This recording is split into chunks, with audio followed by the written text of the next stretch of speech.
참, 우리 김희석 사장님이 책을 여러분 아시죠? 다주가이기도 하지만 다독가이기도 해요. 책도 많이 보시고, 책 많이 보시고 하는데, 제가 부탁을 드렸어요. 그, 고혈압 환자분들이 많으니까, 고혈압 관련된 책을, 이 두꺼운 거를 어떻게 다 읽어요. 그래서 그걸 아주 꼼꼼하게 보신 분이, 고혈압 약을 드시는 분들이나 뭐나 다 합치면 1,000만 명 가까이 된다는데, 고혈압에 대한 제대로 된 좀 인식을 좀 시켜주고 그리고 좀 고혈압이신 분들이 무조건 평생 약을 먹어야 된다는 그런 오해 또 약을 먹어야만 된다는 그런 생각 평생 먹어야 된다 이런 부분과 고혈압 수치에 대한 오해 뭐 여러 가지 부분에 대해서 김희석 사장님이 저하고 대화를 좀 많이 나눴어요. 그래서 책을 근거로 면서도 또 김희석 사장님이 내공이 많으시니까 사이사이에 이제 이렇게 뭐 자연 치유적인 부분과 현대의학의 장단점 얘기해 주시면서 아마 오늘 얘기를 진행해 주실 거예요. 자, 오늘 강의를 해주실 김희석 사장님에서 그럼 큰 박수로 한번 환영해 주실래요?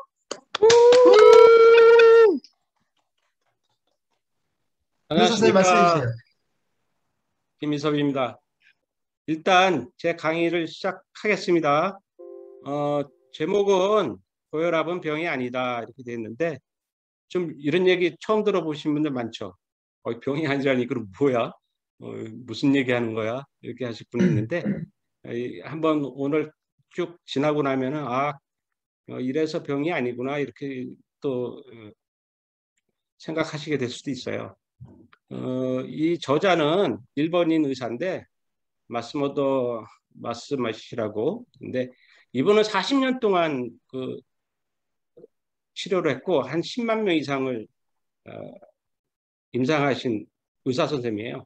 근데 이분은 어, 최소한 약은 최소한을 쓰고 그리고 비용도 적게 들으면서 치료를 하는 사람이에요. 그러니까 어떻게 보면은 우리가 요즘에 현대의학의 병원의 의사들 말고 대체의학, 기능의학 쪽에서 뭐 미국 쪽에서도 그 많은 의사들이 기능의학을 자연 치유를 면역력 위주로 자연 치료하는 그런 의사들이 많이 생겼는데 이분도 그런 쪽인 것 같아요. 그러니까 대체의학, 기능의학 쪽을 하시는 오래됐죠. 그래서 이제 모든 환자를 그냥 똑같이 사랑하는 의사로 유명합니다. 이분이 지금 이제 여기 보시면은 그 옆에 지금 당장 혈압약을 끊어라. 책머리맡에 보면 이 제목이 먼저 이거부터 나와요. 이 얘기는 뭐냐면 고혈압은 전혀 걱정할 게 없다. 그러니까 그냥 내버려 둬라. 굳이 혈압약으로 혈압약이 오히려 더 약을 먹어야 되고 뭐 스트레스도 받고 그다음에 혈압약이 거꾸로 몸에 굉장히 안 좋은 것 많거든요. 이따가 설명드리겠습니다. 그래서 그거 보면은 그게 나오고 그래서 혈압 무시해 버리면은 오히려 질병에서 자유롭게 될 수 있다. 그러니까 혈압에 너무 신경 쓰지 말고 그렇게 하는 게 오히려 몸에 좋다. 그러면 오히려 병이 안 걸리고 몸과 건강이 좋아질 거다 이런 얘기 합니다. 이게 전부 5장으로 되어 있는데요. 제1장은 고혈압증이라는 이름의 사기상수를 벌여가지고 이분이 이제 현대의학을 병원이나 의사들을 하고 어떤 통계적인 거, 기록적인 거 이거를 많이 알다 보니까 현대의학에서 얘기하는 것들이 이제 이분 입장에서는 뭐 마음에 안 드시는 거예요. 그래서 이제 부정적인 건 아니고 이제 실제 이렇게 데이터를 가지고 얘기를 많이 합니다. 이 오른쪽에 표를 보시면 이게 이제 고혈압의 이제 기준치가 있고요. 가운데 환자 수가 있죠. 연도가. 그래서 1987년도에 180백이었고 환자 수가 230만 명인데 1번이에요. 1번. 2011년도에 130에 85로 내려가고 환자 수가 무려 5,500만 명. 20배 이상 증가를 해요. 이 얘기는 뭐냐면 그리고 요거는 안 나왔는데 1999년도에 WHO에서 160 그때 이제 그 전에 160이었는데 160에 95에서 140에 95 140에 90으로 하면서 그 일본이 여기 2011년이면 한 뭐 2008년이죠. 한 8년 만에 엄청 뭐 한 50이 내려가고 그거로 해서 환자들이 많아진 거예요. 그러니까 이게 고혈압 수치를 확 줄여버리니까 옛날에 170, 160이었던 사람들은 환자가 아니었는데 줄여버리니까 다 환자 되는 거예요. 그래서 환자 수가 이렇게 많아지고 그에 따라서 일본의 그 혈압약 그 매출액을 보면 엄청나게 증가를 합니다. 그래서 여기 보면은 이제 일본에서 제일 많이 팔리는 약이 혈압약이고요. 그 세계 2위래요. 우리나라를 한번 볼까요? 우리나라도 지금 여기 2015년부터 2019년까지 있는데 한 560만 명에서 2015년에 2019년은 한 650만 명으로 계속 늘고 있습니다. 그리고 이제 전 세계로 보면은 전 세계 고혈압 환자 12억 8천만 명. 이 30년 사이에 2배로 늘었다고 합니다. 그리고 우리나라 고혈압 환자에 보면요. 여기 치료를 위해서 혈압이 조절되는 환자가 510만, 계속 치료를 받는 환자가 570만, 의료기관에서 고혈압이라고 진단받은 환자가 890만, 추정 환자는 1100만. 그러니까 병원에 안 가고 저 사람은 분명히 고혈압 환자인데 이런 상까지 포함하면 1100만이라는 거죠.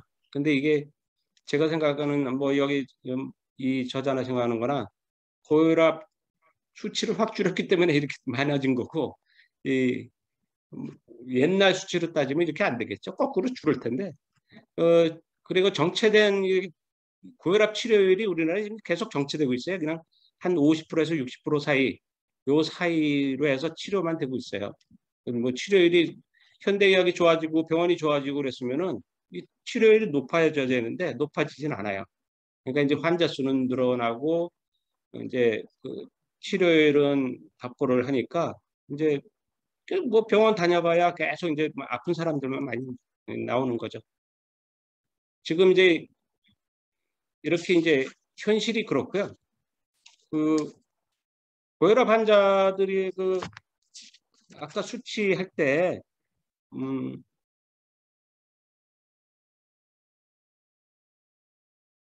여기 그 나왔지만은 고혈압을 기준으로 한다는 거는 뭐 140이다 물어보는 건 사실 1960년 옛날에는요. 연령 나이에 더하기 90을 했거든요. 그러면은 60살이면 150이 정상. 그죠? 70살이면 160까지는 괜찮다는 거죠. 정상이죠. 근데 이렇게 이제 WHO나 뭐 이런 데서 그냥 딱 정해놔 가지고 이렇게 막 해요. 근데 이제 WHO 정한 게 여기 그 이 저자 얘기를 보면은 논문 딸랑 하나 가지고 막 정해서 한대요. 근데 이걸 왜 이렇게 하냐면 글로벌 제약회사들이 뒤에 다 있다는 거죠.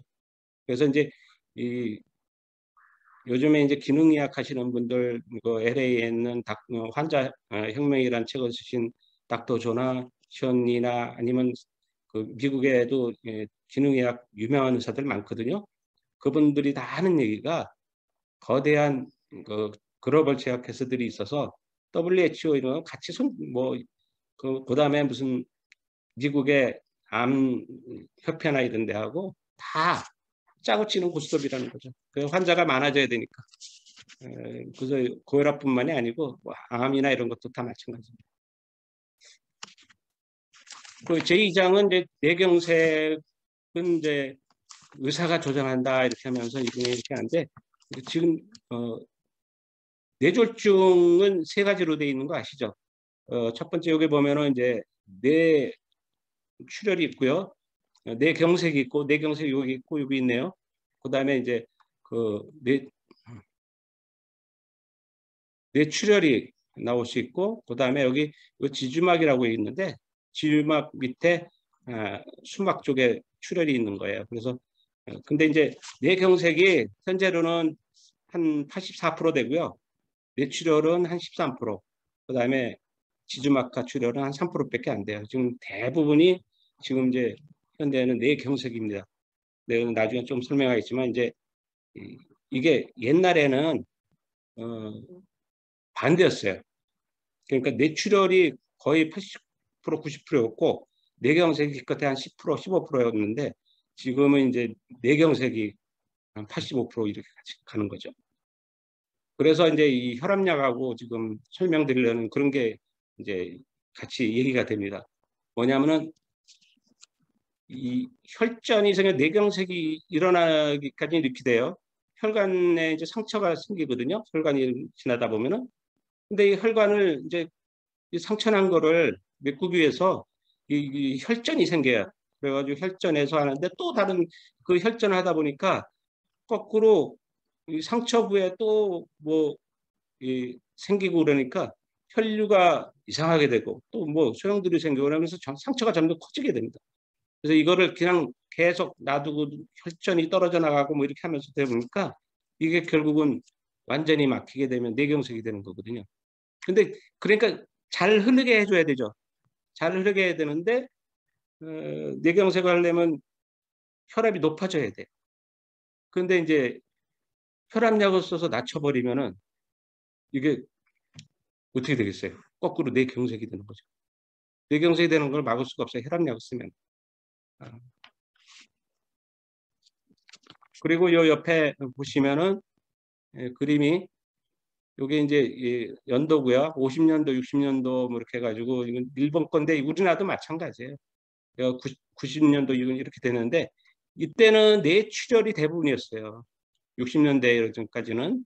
그리고 이제 쭉 내려가서 이제 90년대 이렇게 돼가서는 한 뭐 10몇 프로밖에 안 되고 거꾸로 뇌경색이 적었었는데 지금 뇌경색이 다 차지하고 있는데 이거는 일본도 패전하고 50년대, 60년대 굉장히 못 살았거든요. 그냥 영양이 충분하지 못하고 또 거기다가 이제 육체적인 운동을 아마도 많이 했잖아요. 노동자. 그러니까 거기 스트레스를 엄청 받고 그러니까 이게 이제 뇌출혈이 많이 생긴 거예요.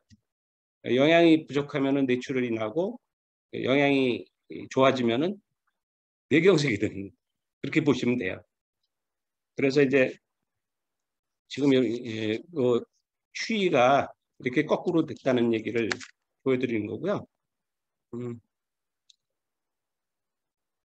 그 다음에 이 혈압약을 그럼 먹으면은 어떻게 되냐 하는 거니까 혈압약은 칼슘 기량제가 있어요. 그래서 이게 보통의 이제 뇌 혈관인데 혈관이 이렇게 있으면은 이게 구멍이 뽕뽕 있어서 칼슘이 통로거든요. 이 칼슘이 일로 통로로 빠져나와야 돼요. 빠져나오면은 혈관이 수축이 되면서 그 다음에 이제 혈류가 빨라지죠. 그래가지고 쭉쭉 이제 그 혈류가 빠르지면서 혈압이 높아지면서 빠르게 흐르는 거예요. 그런데 혈압약 칼슘 기량제를 쓰면 칼슘 기량제가 요 칼슘 통로들을 다 막아버려요. 다 막아버려가지고 이게 혈류가 천천히 흘릴 수밖에 없어요. 그러니까 혈압약을 쓰면서 혈압을 떨어뜨리는 거예요. 그런데 이걸 막아서 이게 칼슘 빠져나가야 되는 걸 칼슘 통로를 막아가지고 이렇게 그 혈관이 수축 안 되게 그냥 늘어지게 그냥 놔두는 거거든요. 근데 이게 좋은 걸까요? 이게 문제가 이 혈관만 그런 게 아니고 사실은 모든 세포에도 그 칼슘 통로가 있거든요. 세포에도. 근데 세포들도 이렇게 혈압약을 해서 통로가 막아버리면은 그 세포가 어떻게 되세요? 세포가 제 기능을 못하게 되죠. 그런 것들이 이제 오히려 그 면역 세포 같은 경우도 많이 그러면 기능을 못하니까 면역력이 떨어지니까 이게 오히려 암을 만들 수 있다. 그래서 왼쪽에 보시면 혈압약을 먹으면 암에 걸린다 하는 얘기가 그 얘기입니다. 그리고 옆에 혈압은 나이와 함께 상승한다 하는 얘기는 아까도 말씀드렸지만 이제 그 옛날에는 나이 플러스 90 이렇게 했듯이 이게 사람들이 나이를 먹으면 혈관이 아마도 이게 유연성이나 탄력성이 떨어져요. 노화가 되니까. 그래서 그렇게 되면은 이게 굳어지는 게 이제 동맥경화로 되는 건데 이게 그렇게 되면서 나이 먹을수록 혈압이 올라가는 거는 사실 당연한 일이거든요. 근데 이런 자연 현상적인 이런 걸 가지고 약으로나 뭐 이런 것을 강제로 낮추면은 오히려 그 이 일반적인 건강한 세포들이 힘을 못 쓰게 되죠. 그래서 혈압은 나이와 같이 같이 상승하는 건데 지금은 모든 사람들을 어린 사람이나 나이 드신 80, 90이나 그 혈압 기준치를 똑같이 만들어 놨단 말이에요. 그 140. 근데 우리나라는 140, 그나마 140인데 일본, 미국은 130이거든요. 그래서 우리나라에서도 130으로 낮춰야 된다. 벌써 한 7, 8년 동안 그 의사들이 난리예요. 그래야 환자 많아지니까. 근데 이제 뭐 자기네 뭐가 있는지 약간 아직은 140으로 되는데 그걸 하면 뭐합니까? 80세 되신 어르신 90세로도 140에 맞추라고 그러는 게 말이 안 되는 거거든요. 그분들은 어차피 올라갈 수밖에 없어요. 제가 조금 전에 설명드렸듯이. 그런데도 이런 기준으로 하고 있다 하는 것들이 굉장히 모순이죠. 그래서 이 저자는 혈압 측정을 절대 하지 마라. 혈압은 뭐 재서 뭐 하냐 이거죠. 재는데 오히려 그리고 이건 뭐냐면 혈압은 사람마다 다 다르다. 개성이다. 이렇게 말할 수 있다 이거죠. 예를 들면은 뭐 휴일날 그냥 뭐 바깥에 나돌아다니고 막 활동적인 사람이 있는데 이 사람이 너 가만히 있어 가만히 있으면요 이 사람 스트레스 받아서 혈압이 올라가요. 그렇죠? 근데 이제 그렇지 않고 그냥 집에서 책 보고 아니면 뭐 TV 보고 하면서 푹 쉬는 사람들은 혈압이 쭉 내려갑니다. 안정이 되니까. 그래서 이거는 사람마다 상황에 따라서 사람마다 다 다른 건데 이걸 어떻게 일률적으로 넌 높아, 넌 낮아 이걸 하냐 이거죠. 그리고 병원에서 혈압 측정하는 것도 주로 아침에 측정하는데 아침에는 혈압이 올라가야 돼서 밤에 아까 잠자게 되면 혈압이 좀 내려가거든요. 근데 아침에 일어나면 이제 하루 준비하고 뭐 입 닦고 뭐 화장실 갔다 오고 그러면서 벌써 혈압이 올라가기 시작해요. 그리고 회사 가서 뭐 지하철 그냥 뭐 복잡한데 타고 가고 그러면 또 스트레스 받잖아요. 그 회사 갔는데 회사 뭐 일해야 되지 점점 올라가는 거 혈압이. 그리고 이제 상사한테 뭐 꾸지람이나 듣거나 뭐 아니면 안 좋은 사람하고 뭐 말다툼 좀 하고 그러면 뭐 스트레스 가지고 혈압 쫙 올라가죠. 그러면 혈압은 원래 그렇게 올라가는 게 아니고 스트레스 때문에 올라가는 거거든요. 근데 그 아침에 그리고 혈압 측정 병원에 가면은 다 아침에 와서 혈압 측정하라고 그러잖아요. 근데 병원에 딱 들어가면 희한하게 긴장되지 않아요? 그리고 뭐 혈압 잰다 그러면은 아 이거 잘 또 높게 나오면 어떡하나 그러고선 저도 좀 그런 적이 있는데 그래서 별거 다 해요. 크게 쉬어봤다가 뭐 했다가 하고 그러면 조금 낫긴 낫더라고요. 근데 혈압이 숫자가 많이 나올까 봐 오히려 그 긴장하고 스트레스 쌓이니까 그게 높게 나와요. 예? 그게 일종의 백의의 고혈압이라고 그래. 흰 옷 입은 사람의 그 사람들만 보면 혈압이 올라간다 그래서 백의의 고혈압이라는 얘기가 있어요. 그래서 그 혈압은 측정할 필요는 없다. 근데 이제 물론 이제 뭐 190, 100, 200대 가지고 이렇게 좀 안 좋으신 분들은 항상 체크하고 그다음에 의사하고 뭐 이렇게 다 상의해서 처방은 받고 뭐 해야죠. 그런 분들은 말고 그러니까 뭐 기준이 140인데 150 나이 든 분들 한 160까지 나온다고 그래도 그거는 걱정할 필요가 없다 이런 얘기입니다.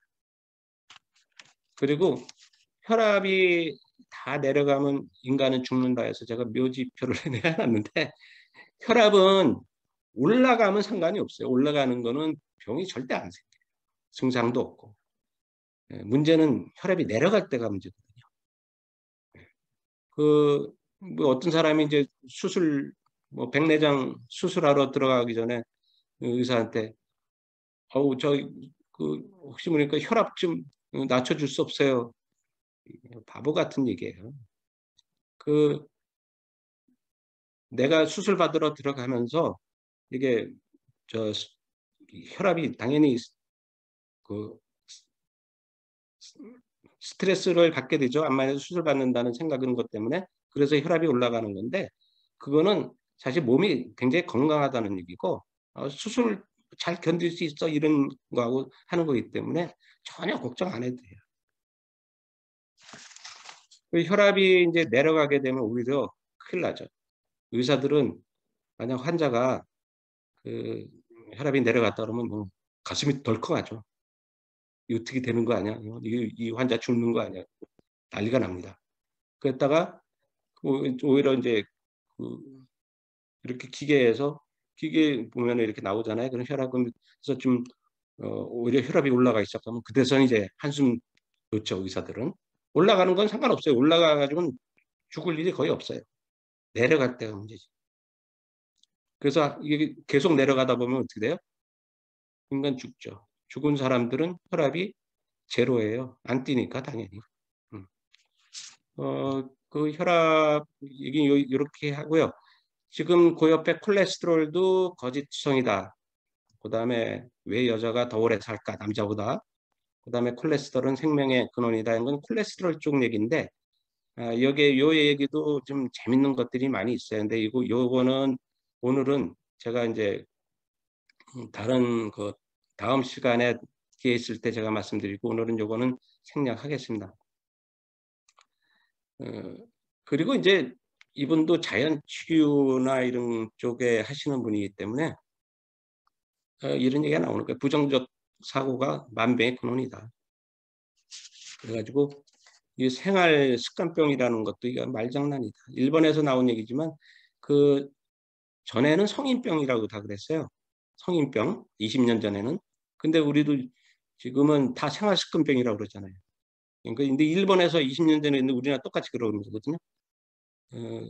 그 성인병은 사실은 사람이 노화가 되면서 나이 들어가면서 생기는 병이 이제 성인병으로 이렇게 돼 있는데 그게 자연스러운 거거든요. 근데 이거를 이 의사나 아니면 어떤 국가 기관이라든지 봤을 때는 국가기관 같은 데는 건강보험으로 치료를 해줘야 되는데 이게 자연적으로 하게 되면 국가에서 다 부담을 해줘야 되니까 이 문제가 있는 거예요. 그러니까 이걸 싹 말을 바꿔서 야 그게 아니고 사람들이 다 생활 잘못해서 이렇게 생긴 병이야 이렇게 하면서 말장난을 했다는 얘기입니다. 그래서 지금은 생활 습관병은 옛날 성인병하고 같은 건데 요즘엔 성인병이라고 얘기 안 하고 생활 습관병이라고 합니다. 그래서 이런 것들도 이게 참 진실이 아닌 거죠.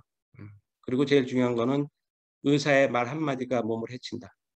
몸을 해친 정도가 아니고 의사의 말 한마디로 그냥 저 세상하고 가는 분들이 많습니다. 특히 이제 암 환자들이나 뭐 중증인 환자들은 진짜 의사들이 조금이라도 부정적인 말을 하거나 그러면은 근데 또 해요 의사들이 그런 말들을 자기가 뭐 가오 잡으려고 그러는 건지 죄송합니다 가오 자기가 본인이 뭐 해서 왜 내 말 안 들어 뭐 당신 내 말 안 들었으니까 이렇잖아 이러면서 해버리면은 그 환자는 그냥 한순간에 그냥 탁 나버립니다. 나버리면 가는 거예요. 살려는 의지나 이런 게 없다 보면 가거든요. 그래서 이 의사의 말 한마디가 굉장히 중요한데 이거는 물론 잘 하시는 의사분들도 있지만 대부분 의사들은 그 환자를 죽음으로 몰아가는 진짜 그리고 그 아픈 거 제대로 원인을 알아서 고치기보다는 증상만 고치다 보니까 자기가 다 배운 거 자기가 최고인 것처럼 의사가 그렇게 얘기하지만 환자를 제대로 못 읽고 하는 얘기이기 때문에 그럴 수 있죠. 그리고 이제 여기 걸쭉한 혈액 뭐 얘기도 나오는데 이것도 엉터리다. 이게 요 이제 혈액을 검사할 때 혈액 채취해 가지고 이렇게 이렇게 보잖아요. 근데 이제 원래 거기서 이제 이게 걸쭉한 혈액인지 맑은 혈액인지 이렇게 판단해 준단 말이에요. 의사들은 병원에서. 근데 이것도 다 어떻게 보면 조작이나 마찬가지입니다. 걸쭉의 혈액이란 것은 이게 혈관에 적혈구들이 많이 있는데 적혈구가 이렇게 흐르게 되면은 일단 적혈구들은 이렇게 막혀서 어떻게 적혈구들이 많이 있는데 겹쳐져 가지고 이게 뭐 둥글게 뭉쳐 보여요. 그러니까 그렇게 되면은 이것도 한 3분 정도 지나면 또 이렇게 저절로 이제 들러붙거든요. 그러니까 이게 이런 거 이거 봐라. 혈액이 거축해지지 않았냐. 이게 안 좋다는 거죠. 그리고 그럼 맑은 혈액은 어떻게 되냐? 맑은 혈액은요. 슬라이드 그라스가 있고 혈액을 볼 때 밑에 그 서커버 그라스가 있거든요. 두 개를 그 혈압을 넣고 하는데 아주 그냥 납작하게 그냥 바짝 붙여버려요. 납작하게. 그러면 적혈구가 얇게 펴져가지고 그냥 부드럽게 흘러가는 것처럼 보입니다. 그러니까 이걸 이게 걸쭉한 혈액이고 누구는 뭐 맑은 혈액이는 거 어떻게 믿냐. 그리고 이제 여기도 이분도 얘기하시는 게 그 긍정적인 사고하고 웃음, 혈압약보다 웃음이 훨씬 낫다. 혈압약뿐만이 아니고 모든 약보다 웃음이 훨씬 낫죠. 그리고 웃음만큼 면역력을 높여주는 건 없다. 저희가 우리 호제넷에서 계속 얘기하는 것들이 이런 것들이죠. 웃어라, 웃으면서 뭐 감사합니다, 사랑합니다, 행복합니다 이렇게 하는 긍정적인 사고방식 갖는 거. 그 다음에 우리 요즘 핀라인 스쿨에서 계속 얘기하듯이 자세 제대로 잡고 긍정적인 사고, 마인드 컨트롤하고 이런 거 다 우리 얘기하잖아요. 그런 것들이 오히려 무슨 혈압, 이 약보다 훨씬 좋다는 거죠. 그러니까 우리가 지금 핀라인 스쿨이나에서 하는 게 저희가 그냥 하는 게 아니에요. 다 이런 분들이 이렇게 얘기하고 있으니까 저희도 또 체험을 다 하고 하니까 좋은 쪽이니까 저희가 식습관도 바꾸고 하는 거죠. 그래서 이제 또 하나 이거 차트는 이건 핀란드에서의 자료인데 15년간 두 그룹으로 나눠서 비교를 해봤는데 건강 지도를 받은 그룹하고 건강 지도를 받지 않은 그룹하고 그런데 누적 사망 주수가요. 건강 지도를 받은 그룹이 더 높아요. 그러니까 뭐 이렇게 뭐 이거 이렇게 해서 이렇게 건강 챙기시죠 뭐 이렇게 하지만요 오히려 스트레스 더 받는다는 얘기예요. 도움은 안 되고. 그래서 이런 자료도 있어서 제가 여기 소개를 하고요. 마지막에 이제 스트레스만큼 무서운 건 없다. 뭐 여러분들 다 아시는 거예요. 스트레스 이건 근데 이렇게 40년 동안 했던 이 의사들 그다음에 뭐 미국들도 있고 제일 중요한 게 이런 스트레스를 그러니까 만병의 원인이다 이런 얘기는 많이 하죠. 근데 일반 의사들도 좀 얘기는 하는데 그렇게 뭐 깊이 심하게 얘기는 안 해요. 의사들은 그냥 지나가는 사람하고 거꾸로 증상만 가지고 막 하죠. 여기 어린 시절에 식사가 몸에 좋다는 건 일본이니까 그 사람들도 어렸을 때 잘 못 먹고 했을 때 그냥 자연식 먹고 그랬잖아요. 요즘처럼 뭐 정크푸드 이런 거 아니고 젊은 애들은 정크푸드 근데 그런 옛날에 자연식 이런 생채식 이런 게 좋다는 거죠. 그리고 혈압을 낮추는 음식은 존재하지 않는다. 음식으로서는 이렇게 뭐 혈압에 좋다는 뭐 광고들 많이 나오잖아요. 그래가지고 이거 뭐 이거 혈압에 고혈압에 좋으니까 이거 드시는 뭐 이렇게 하는데 그런 거는 없다. 골고루 잘 먹고 우리가 지금 호전에서 얘기하는 그 식습관 그다음에 어떻게 뭘 먹느냐 이런 거보다 더 중요한 거죠. 그리고 휴식이 보약이고요. 그냥 뭐 매일 똑같은 거 먹어도 장수한다 이런 거는 뭐 음식을 50분 이게 지금 저희들이 다 핀라인 스쿨 우리 호재넷에서 다 얘기하고 있는 겁니다. 그래서 뭐 다 똑같은 얘기고요. 그래서 결론은 뭐예요? PM이에요, PM. 우리가 이거를 식사처럼 꾸준히 먹어주고 골고루 먹고 그 다음에 이것만 하면은 특별히 뭐 건강은 따로 안 챙겨도 저절로 좋아질 겁니다. 그래가지고 우리가 PM만큼 좋은 게 없기 때문에 정말 우린 다행으로 생각하고 열심히 드시기 바랍니다. 그 다음에 요거는 저기 암은 병이 아닌데 고혈압은 병인데 이거는 안드레아스 모리스라고 유명하신 의사인데 이분 책도 있는데 요거는 다음에 기회가 되면은 제가 또 이것도 한번 소개를 해드리겠습니다. 아무튼 오늘 수고하셨고, 아무튼 오늘 강의 너무 좋았어요. 우리 큰 박수로 격려의 박수하면서 끝내겠습니다. 네. 수고하셨습니다. 수고하셨습니다. 수고했어요. 예, 서지 씨도 수고했고, 예.